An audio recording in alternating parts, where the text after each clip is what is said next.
All right, everybody, welcome to Artful Tuesdays. Today we are going to discuss the play Don Carlos by Friedrich Schiller.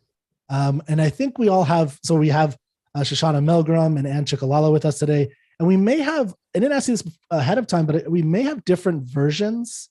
I should mention that. Like I have this version. I could not find the one that Dr. Peikoff mentions in Discovering Great Plays or the lecture series 8 Great Plays. My translation is Hilary Collier Sequoia and Peter Oswald.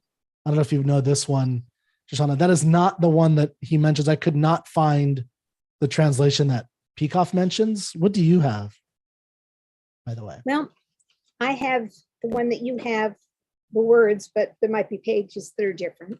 Okay, so you have the same one. How about you, Ann? I have both. And the Don Carlos that he recommends is Leslie and Wilson, Willson. But I do like the Peter Oswald one that you have as well. Okay. Well, anyways, I just forgot to ask that, but everybody who's listening, thank you for attending. If you've read this play, please let me know in the comments. I'm very curious. We'll give you a little bit of a synopsis or the best of our abilities for a synopsis. And we'll be talking about Leonard Peikoff's lecture and the book, Discovering Great Plays. But in the 8 great plays that Peikoff chose, from Antigone to Cyrano de Bergerac, I think he says that this is by far the most complex. Is that correct? So we haven't finished the other ones, but I'm pretty sure this Don Carlos is very complex. It's definitely the longest. And, you know, he, with his from Ayn Rand's perspective on creating or writing up a plot theme for it, had to really work and to truncate the plot theme of all the action in this, 200-page play, which is, what is it, like twice as long as any Shakespeare play, basically? Let me just add, really when long. you're reading a play in translation, yeah, it's not quite as hard as a Shakespeare play that you're reading that's not in translation, but that's using some language that is archaic, or the structure is a little different. But it is long, and people should just think about, maybe you're sitting down with it over a couple of nights, whereas a normal play, you could sit down and read in 2 hours or so. And now that's maybe not the best pitch that I just gave to everybody on reading this. But part of what I hope we can accomplish with this live discussion is pitching to people why it's worth going through this very challenging work. And Peikoff did not choose this arbitrarily. He chose it for a very clear reason. We'll tease a little bit of that reason, maybe explain some of it, but it's a really important reason for his lecture series on 8 great plays, philosophically and in drama, right? It's philosophy and drama. And it is a wonderful philosophical play, definitely there's a lot to dig into and a lot that's great into it. So let's talk about what the story of Don Carlos is. I've been nominated to try my best. So I really need Ann and Shoshana's help because, this is just a challenging one. Let me say, Shoshana is a literature professor, and she has you've taught this play, have you not, Shoshana? Right. But a while ago, you said. A while ago. Yeah, it's been a while. Years ago. Yeah, and so it's a tough one. So anyway, let's try and give a little synopsis. Mary Aline, thank you for your contribution. Yeah. She read it many years ago, but Googled a synopsis today. Yeah, I'm gonna try and go with basically Peikoff's plot theme that he gives. So he gives like a very good truncated version of the main action of this play, because a lot of like subplots and things go on between actions. I think first thing is that for me, it was very helpful to always remember that this takes place during the Spanish Inquisition, right? So what's the year again? I actually don't remember the exact, it's the 16th century that this is happening. 1570s, something like that. 1570s, right? So here's the plot theme. We'll start here, and we could talk a little bit about what the characters. Can I just interject? Schiller is writing more like, I think of it as 1776, right? Schiller's writing in the 18th century in the Enlightenment. So he's putting stuff on the Inquisition era that is very much about liberty and the Enlightenment. Yeah, so thank you for framing it that way. I think that's really important, that it is an Enlightenment play. It's not even just Peikoff, but many commentators call it that. You know, I think, Anne, you shared a video. Maybe we could put a link, like a 2-minute. This was just put on as a play in England recently, and even they call it an Enlightenment play, right? It's thought of and held as like this Age of Reason Enlightenment play. I think it was 1787 when it was first put on. And I think that's really relevant, that he's doing a historical drama, right? For us, it's in the past, and then it's even more a historical drama, and that he's going to, you know, a couple hundred years before Schiller is writing this, or he's writing about 200 years earlier. So here's the plot theme of the story. Right? Let's get into this, and then we could talk about the characters and the action. So Peikoff's plot theme is: a man fights for world freedom against a tyrannical king who loves him. By backing the king's son and heir, a prince passionately in love with his father's new queen. So we have a man, this is the Marquis of Posa, or Rodrigo, right? He's fighting for freedom. That's important. But he's fighting against the King Philip II, a tyrannical king. The tyrannical king loves Posa, so he falls in love, and we could talk about that kind of love.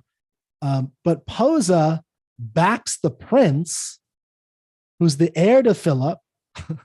It's already pretty complex just putting this triangle to this.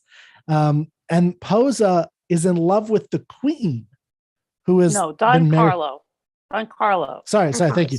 Yeah, Don Carlos is in love with the queen, who he's not supposed to be in love with. That's his official mother now, right? And he knew her before she married him. Yeah, so that's part of it, is like Schiller's, of course, bringing all this detail out, sometimes a little too long, people might argue, in some of the discussions and actions of the play. So that's the basic situation set up by Peikoff. Now, before we get into, I wanted to talk about two. Shoshana, do you have anything to add to the story itself? What I was going to say was that I think you can see from the summary that it's a love story, but it's several love stories. And one of the things that Leonard Peikoff does in his analysis, which I think he does very well, is that he tells you about the different triangles. And there are even more triangles than he mentions, because you haven't even mentioned there's another woman in the story. Yeah. And she's in love with Carlos, and the king, shall we say, is involved with her. And then we get into theater stuff and stolen caskets and letters and all that sort of thing. So we've got some of the machinery of a typical melodrama and lots of triangles. We've also got a love story with a king and a freedom fighter, and the king's son, who is also in friendship love with the freedom fighter. And the freedom fighter is more in love with freedom than he is with anyone else in the story. So it is about, love. It's about different kinds of love. And I think one of the reasons why it's very powerful and interesting philosophically is that the freedom fighter is really in love with freedom, and he understands it as the freedom to think. So it's not, that's a really good way to understand freedom. And he's explicit about it. And well, you mentioned the Inquisition, and shall we just say that the Spanish Inquisition, not so much a fan of the freedom to think. Yeah. And even though the inquisitor doesn't have a lot of lines, he has a lot of power. And he has dramatic power in the play. So, for one thing, it is a very long play, but it's very much worth it, because interesting things are happening, and they're happening because, not by accident, but because of people's decisions and choices and love. And it keeps building. That's why I think we were saying earlier that it's almost got enough for two plays here. Yeah. And that is the Marquis of Posa, is the freedom fighter. The freedom fighter, right. And you can hear from Kirk's analysis by Peikoff that Don Carlos himself is kind of the last part of that, although obviously he's through the whole play. But the real interest, I think, is the Marquis of Posa. He's just an extraordinary character. Well, I think the standout characters that people probably walk away with are the Grand Inquisitor and the Marquis of Posa, right? They're the ones that I think leave an impression on the mind, whereas Princess Eboli, that you mentioned, she kind of fades away. The queen isn't as interesting. Even Carlos, although he kind of becomes a little bit interesting because of his relationship with Marquis of Posa, which I think is part of the whole purpose of the play, right? That's the idea, and why it's even called Don Carlos. I think Peikoff talks about this, that it's really about the evolution of this heir going from this, self-absorbed young man into a more mature man who's going to fight for freedom and put aside his childish passion for this, female, this love that he has, and fight for, go to Flanders, raise a rebellious flag. So that's part of it. When we talk about a tyrannical king and Posa, so Posa and the king comes to admire Posa in a love kind of admiration, a deep, deep respect and love. I think it really is pretty deep love.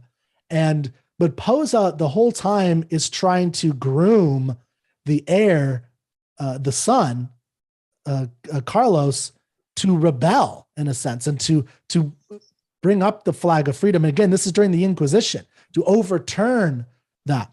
And so all these love triangles, they're interesting, but one of the things that Peikoff points out is that many commentators ignore almost the political backdrop, and that's wrong. It's not just these, sometimes they are kind of interesting, I think, in and of themselves, I guess, as these love triangles, like between Eboli, I don't know how to pronounce her name. Eboli is right. Yeah. Eboli and Carlos and the queen, Eboli, Carlos and the king, Carlos, the queen, the king, there's all these different triangles that kind of indifferent, but really what makes it pop for me, this play, is because it has that freedom desire in the background, that fight for freedom, the Posa character, the Inquisitor character, the language really is amazing, right? The poetry of what they're talking about, the motifs you get, like they talk a lot about like Posa, and then even the king at the end and the Inquisitor, they have discussions about nature,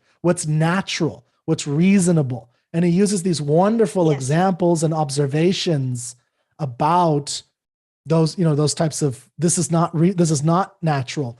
And, what is it that the Inquisitor says, the famous line, like decay or something like that? Like he says some kind of response. I forget it. And Peikoff mentions it as well, but it's one of the final things he says to the king when the king is like, the idea behind the Inquisitors. I don't want to talk too much about him because I just want to tell everybody who's listening right now. One of the great things about reading this play and Peikoff's, like the big payoff you're going to get of reading this play, putting the time into it, listening to Peikoff's lecture or reading his, the chapter, is the philosophical analysis of Schiller's philosophy through the Grand Inquisitor in particular. Yeah. Oh, here it is. There is no voice of nature if faith denies it. Yeah. And it's just like, so you have these motifs that, and for, we can't like in this discussion today, go through all of them. What I'm trying to get at for you guys listening is this is the beauty of the play. Like what she just read, that climax is after a lot of discussion of nature. What is natural, right? How is man's reason natural? And Kirk, I think some people may be familiar with the opera. And the opera is more of a love story. It's a little less interested in the political and philosophical aspects, but it's a great entree into reading the play itself. So I just want to mention that the Verdi opera is spectacular. It just is a different look at it. Yeah, so that I actually do not know that opera very much at all. I mean, I know of it, but you're saying that it is focused on the dramatic romance triangles. Well, and more. Like the men have a beautiful, Posa and Don Carlos have a beautiful duet. I mean, like mind-blowing. But it's not about, there is a freedom fighter kind of thing in it.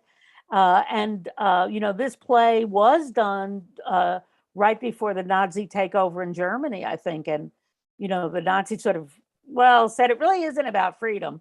But so it's been alive in the 20th century.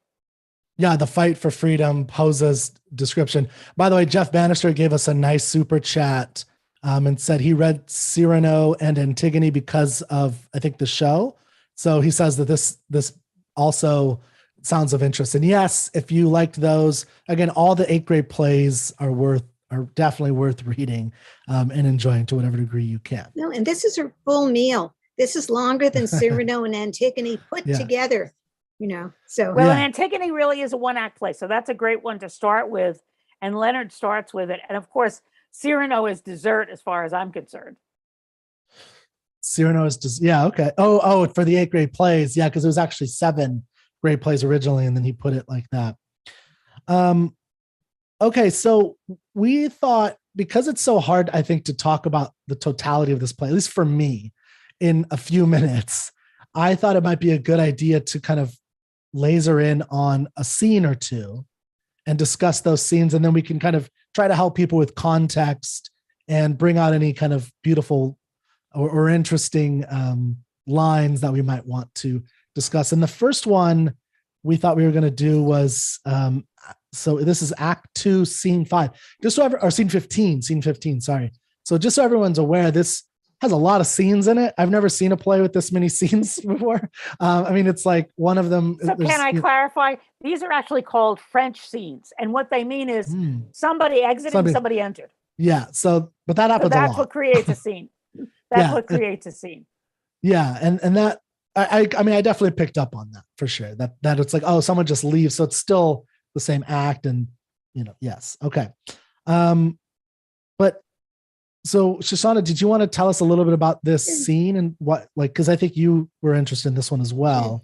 Well, this comes from it's before the middle of the play. And this is a scene in which we see the Marquis, Posa, Rodrigo, and a reunion with his friend Don Carlo after they haven't seen each other for some time. And they were childhood friends. Don Carlo rescued Posa, in a sort of a physical harm episode. And so, basically they're on good terms. But the Marquis, Posa, he's got an idea in his mind of how he wants Carlos to be part of his plan. And so what he's doing is he's kind of taking his temperature.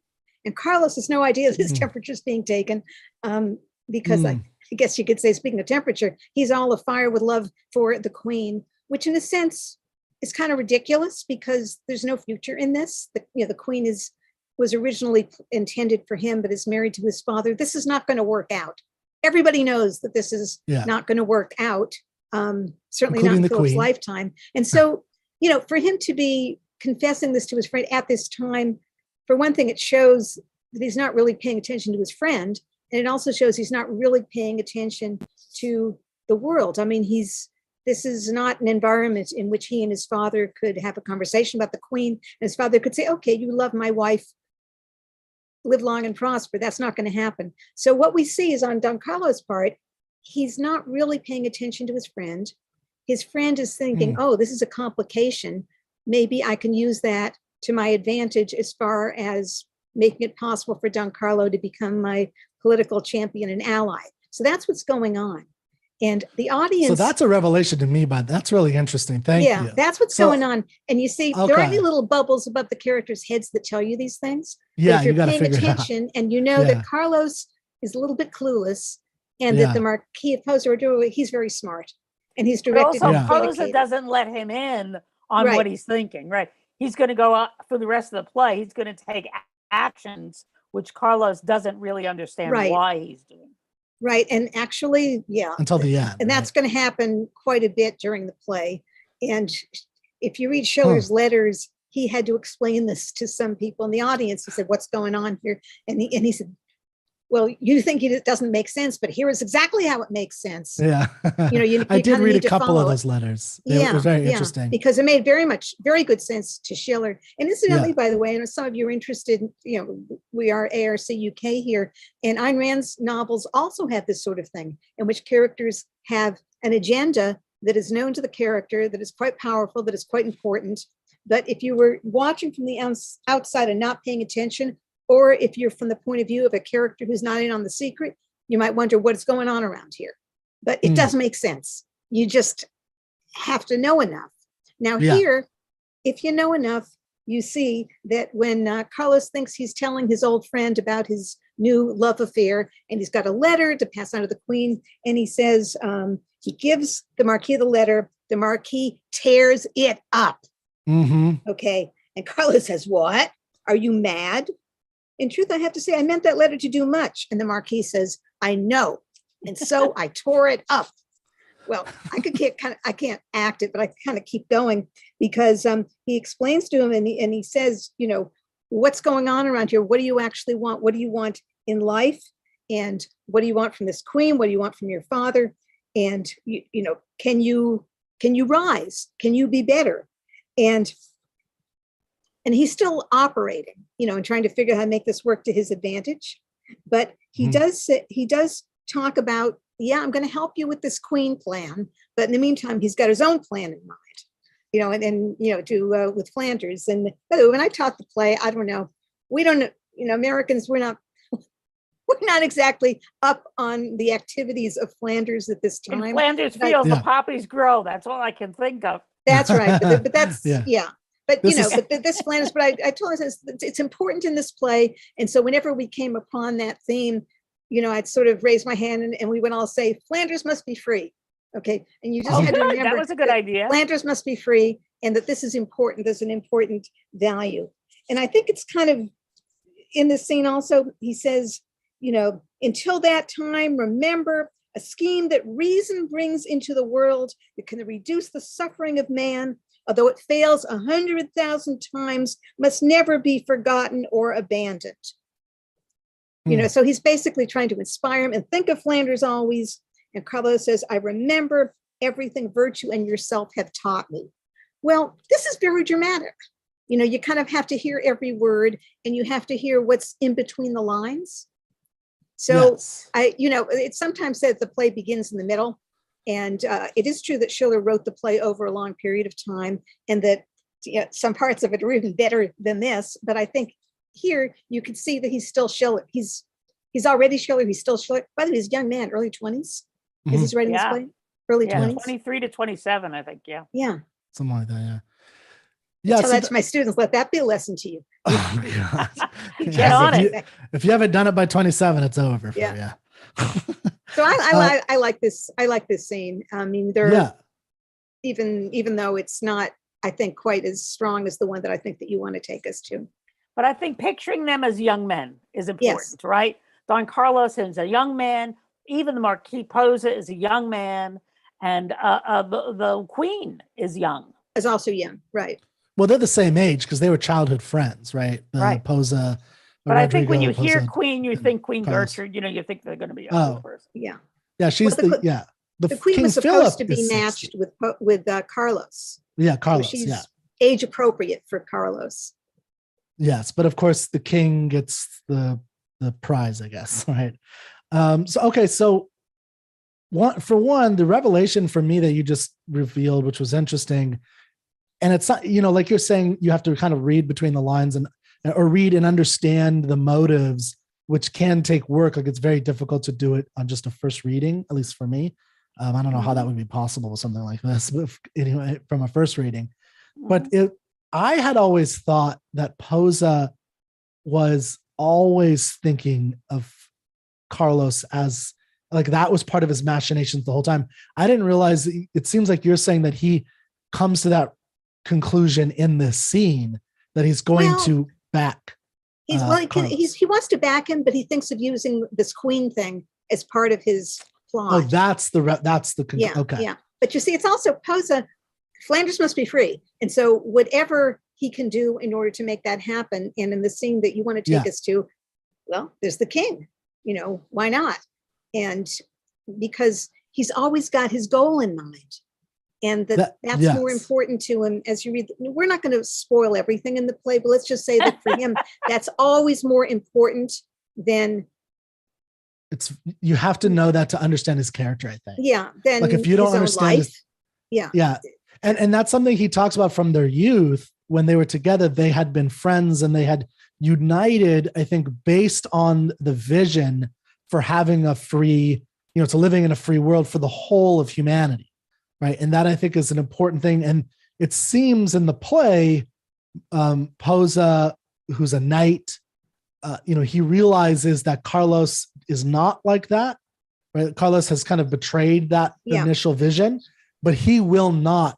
But one thing I found really interesting about Posa as a character, and I think this might be part of the Enlightenment era thing as well, this is part of the Enlightenment, is that he is constantly judging people, and I mean judging in an objectivist sense, almost like judging people's characters and making decisions based on that. Like he assumes, okay, this person, now he does admit multiple mistakes that he made. Oh, I did not foresee that you would, reveal this about yourself. Like he has to arrest, we'll say that, Carlos, I'll say that he has to arrest Carlos to kind of stop him from revealing something, right? Because he didn't foresee certain things.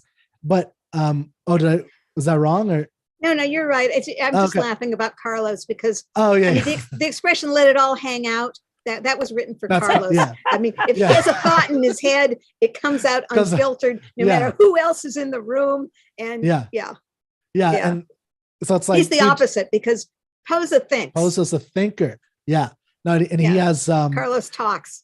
And I think it's him being a thinker that's interesting from an enlightenment, right? Because again, thinking about this as an Enlightenment perspective, you have the Grand Inquisitor who's arguing against thought, and same thing with Domingo, I think, who's kind of like a sleazy, priest of some sort who's trying to get power within the court. That's what I was gathering in reading this, and he, it's really just about, this new form, almost this new religion of thought and thinking and using your mind. And, you have to be free. I think Schiller would think of it as anti-religion, meaning I think there's religion, you know what I mean? And the one thing I want to throw in is some people who are watching may be familiar with the Strike series, the Cormoran Strike series that J.K. Rowling has written.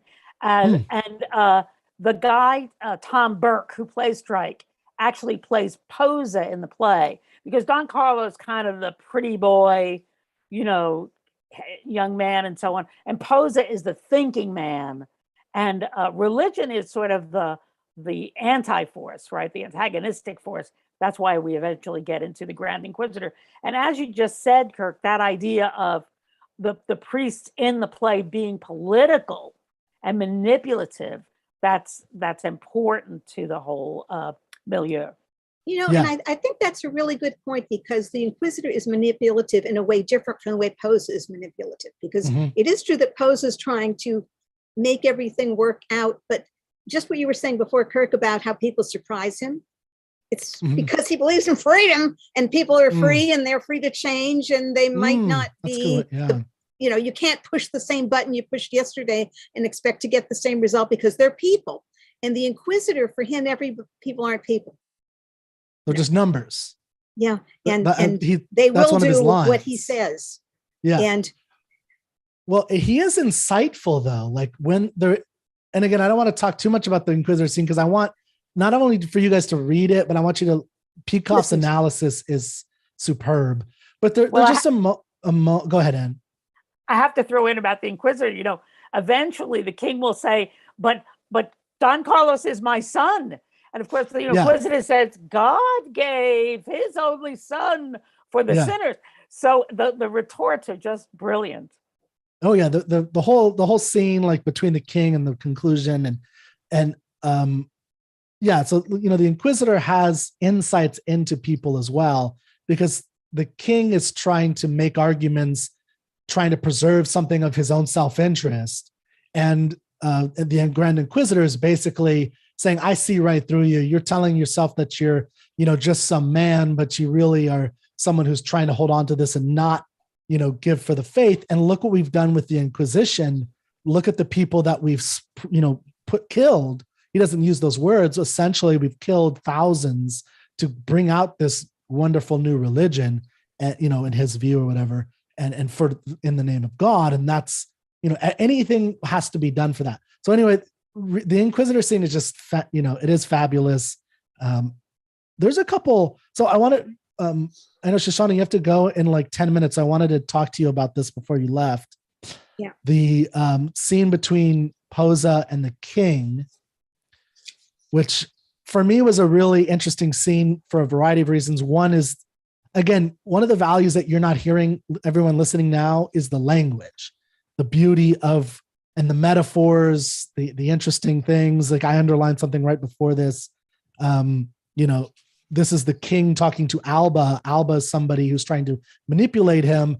And the king says, this is him kind of discovering Alba and Domingo as kind of, they're one of the plot people plotting against him, or at least trying to, they're match. And he says, you see me as a dumb but mighty bow that can be strung at will by any man. Right. And this is when he like basically says, go away. And then the next scene, is this famous scene where where the king alone says to Providence, to God above in heaven, send me a man. Right.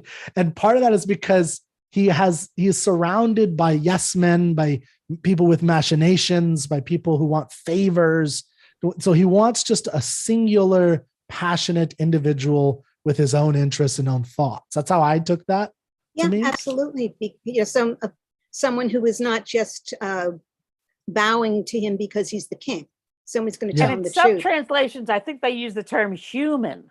Now, so it's not just a mensch, you know what I mean? But it's this special kind of person. Right. Yeah. Since you mentioned the Duke of Alba, I mean, I don't know, but there's a reference in Atlas Shrugged to the Duke of Alba, right? Really? When Francisco, in his teenager, he's talking about what he's done over vacation. I spent my winter break with the Duke of Alba or something. It's something like that. Really? Interesting. Okay. He's talked about working, and James Taggart, the bozo, says, oh, is that what you do with your vacation? He says, well, that was that vacation. The other vacation, I was with the Duke of Alba. And that's awesome. I don't know, how many Duke of Albas do you know? Yeah. So I kind of figured that was like a little. Some kind of reference. Yeah. So that, I wonder what. Well, I'd have to read that Spanish. He's Spanish, right? So it's Spain. So Alba. Obviously, it's not the same person because it's centuries later. Oh yeah, so it's like the Duke that exists. The same position, now, obviously. Yeah. Okay, there you go. Yeah. But it's like a fancy position. Yeah.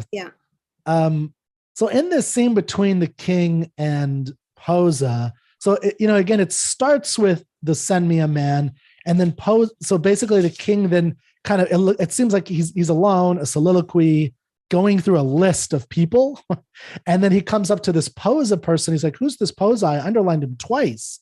Oh, and he has never asked me for a favor. That's interesting. I want to meet this person who, like, in other words, he could have had my highest favor because of the work and fighting that he did in my name, but he has not asked me for anything.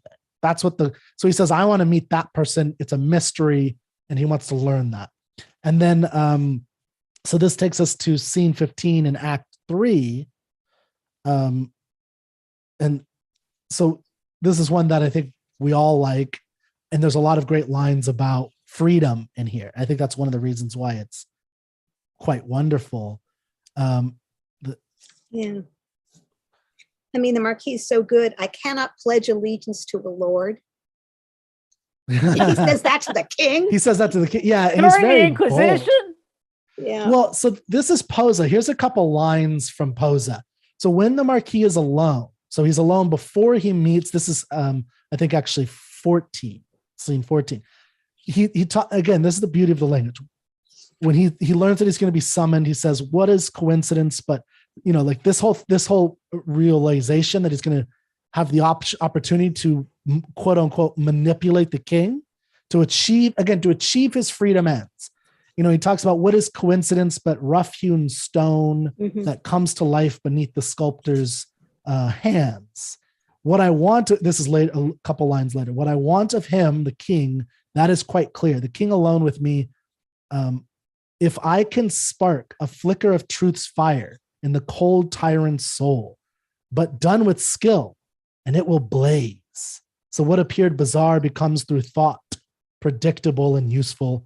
And if it should prove otherwise, no matter what can I do but act on my belief. And so, so in other words, if it doesn't go that way, what else can I do? But I just really liked that he's like, you know what? I'm having an opportunity with the king. Let me see if I could spark some freedom in this guy. That's how I took that meaning. Like, let me see if I can do something with him. So anyway, I don't know if that's what you saw. That's it. It's an opportunity. Yeah, that he wasn't expecting. And so again, to me, this is part of the brilliance of Schiller's play, is that what could be just some random coincidence, he makes into a grand, moment of the Marquis of Posa's thoughtful machinations to accomplish his ends. So Shoshana, again, do you have any scenes, like any moments in this scene? This is just so full of wonderful things. You can see how he's absolutely seducing the king to his better self. He says, can my humanity allow itself to chain humanity? If they can't think, I cannot call them glad.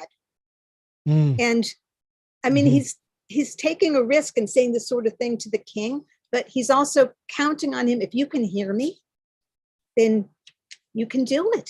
You can, and the king, let's just say there's a learning curve, there is some truth in this. Yeah. And the Marquis kind of is warming up, and then he says, you pervert nature. There's that nature again, right? When you orchestrate mankind to perform the music of your will, who shares the harmony with you? And the king says, by God, he reaches to my soul. Yeah. Well, I loved, and right before that, I think was something I found to be universally true today, maybe of all time, but I found it really, Marquis talks about why men demean themselves. It's literally like right before the king's speaking, yes, there is some truth in this. Yes. Marquis says, sir, I have heard that you are scornful of the worth of man, so on and so forth. And I can tell you now what has encouraged you to think this way. Men have done it of their own free will. They have demeaned themselves deliberately, abandoned their nobility, and struggled to be beneath you. They avoid and fear the ghost of what was once the good in them, right? They take pleasure in their poverty. They beautify their chains with sophistry. I just love that line. And I think that's so true. I see it today, like people demean themselves in like trying to, I think, not to be political, but like Republicans are doing this when it comes to this new nationalism movement, and they're kind of beautifying their chains rather than going after their complete and utter freedom of thought and being a full person. He's telling the king because he knows that the king is happy to hear him, and he says, "You think people like me grow on trees? You think people like me are going to live in your kingdom? The kind of people that you are ruling are not like me, and they are not like me because of what you do to them. It is part of the system. Yeah. It is the system that you're creating, that you and the inquisitor are doing. That's inevitable. Yeah, I know. So you have 2 minutes. Was there another one you wanted to bring up? I have one more in this area. No, I think we could read the whole play, and I am sorry that I need to leave. Oh, no, totally. Yeah, it's all right. I've got to get somewhere else, but I will try to join in on the Clubhouse after I. So we'll do Clubhouse. Everyone who's listening, we could talk about some more lines. Oh, it's it's so good. He who would be the servant of mankind must first discover how to speak to it. I think it all comes. It does keep coming back to what does it mean to be a man, human being. I do want to say, Schiller is not inventing a new philosophy or a new ethics. So in the end, Posa really is an altruist. Yes. And even though this is about freedom for your brother. So we don't, yes. I wish it were an Ayn Rand character, but we're going to have to wait another 100 years for her to appear. Yeah, well, Leonard Peacock does a good job of explaining how what Posa does is in coherence with his own values.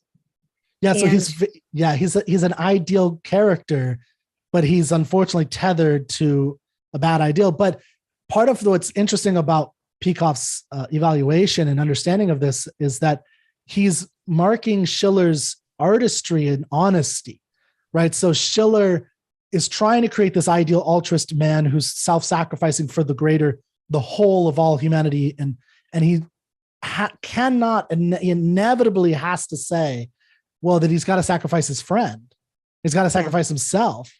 It's inevitable. And then I don't want to actually give Peacock gives a philosophical answer for why.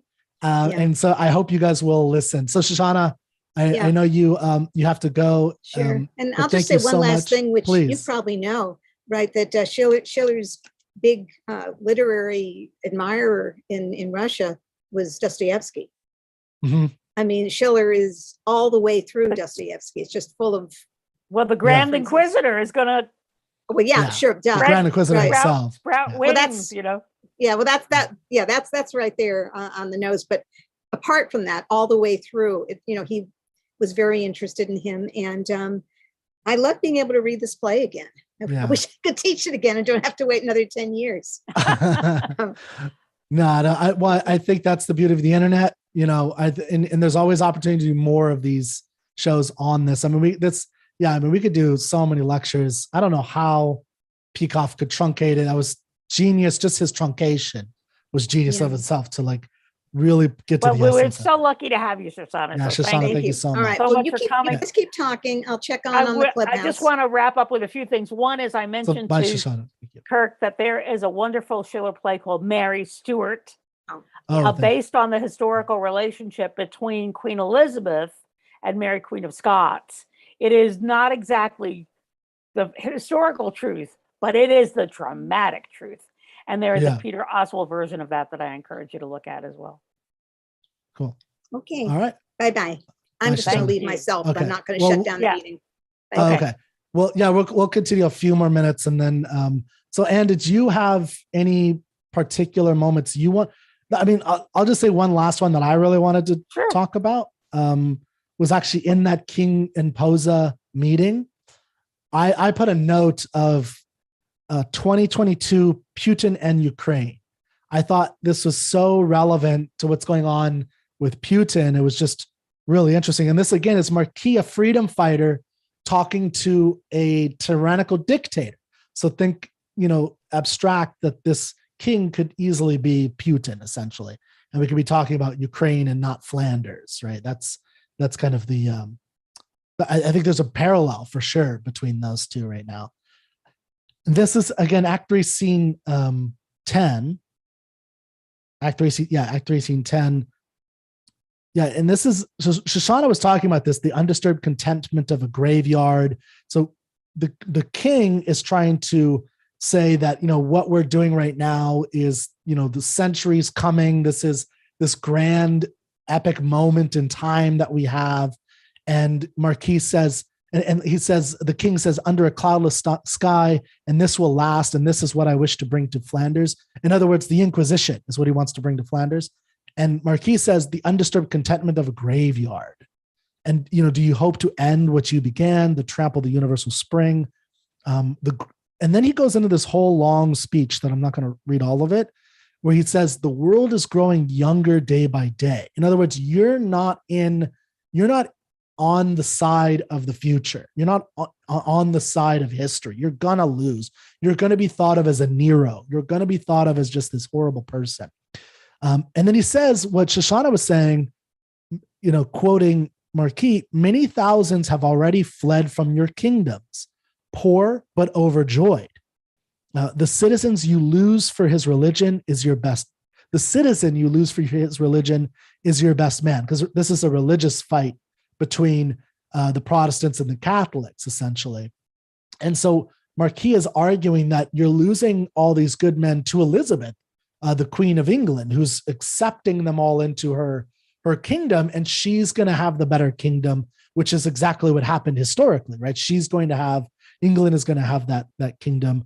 With open arms, Elizabeth receives your refugees. And if you think, again, about the refugees of Ukraine, there's so, and it goes on, and there's just so much. An institution built upon fear will not survive its founder. I mean, it's just so brilliant. And, there's just the interaction between them is just a wonderful, tense, because he's talking to the king, and he's making a lot of, and the conflict statements. Is very, yeah. I do want to end, but I want to say to everybody, there's a wonderful Peikoff book called The Ominous Parallels. And he talks about Schiller in that as one of the great thinkers of Germany. He also, Schiller was connected to Kant. So there are sections in here that says, virtue is its own reward. But Yes. man, I just think read the essay, or, you can watch the essay on YouTube. You can hear Leonard deliver the original lecture on Don Carlos. Yeah, we have the show notes below. We have a link, so listen to that. It's definitely worthwhile. It's a great lecture, because again, we could end with this. The role that art plays, there's a variety of roles, but I think one important one is the concretization of deep values and metaphysical values and metaphysical truths. And although we may not agree particularly with this view of man in the way that Schiller does, in this ideal man, it's really difficult to get an undiluted image of an altruist as a good one. I mean, the equivalent is Ayn Rand writing an undiluted communist, a good idealist in We the Living, right? And she's writing this the best within him, and it's the idealism that's the best. And that's the same thing what's happening with Posa, is it's his idealism, which is wonderful. Of course, his ideal is wrong, and he doesn't question it, neither does Schiller, because he needs Ayn Rand. So yeah, cool. That's it. That's what I got. Thank you, and I look forward to our next talk on Ibsen. Ibsen is next. Yeah, Enemy hopefully sometime April. Okay. Yeah, hopefully sometimes April, and we'll get back with you in that. Hopefully we'll have Mark Pellegrino join us for that one. That would be great. And yeah, I've taught that one, actually. That one I've taught to 8th graders. So I enjoyed that one. All right. All right. So thank you so much. We're going to be on Clubhouse. So join us there for a few, and wonderful. Thank you, everybody.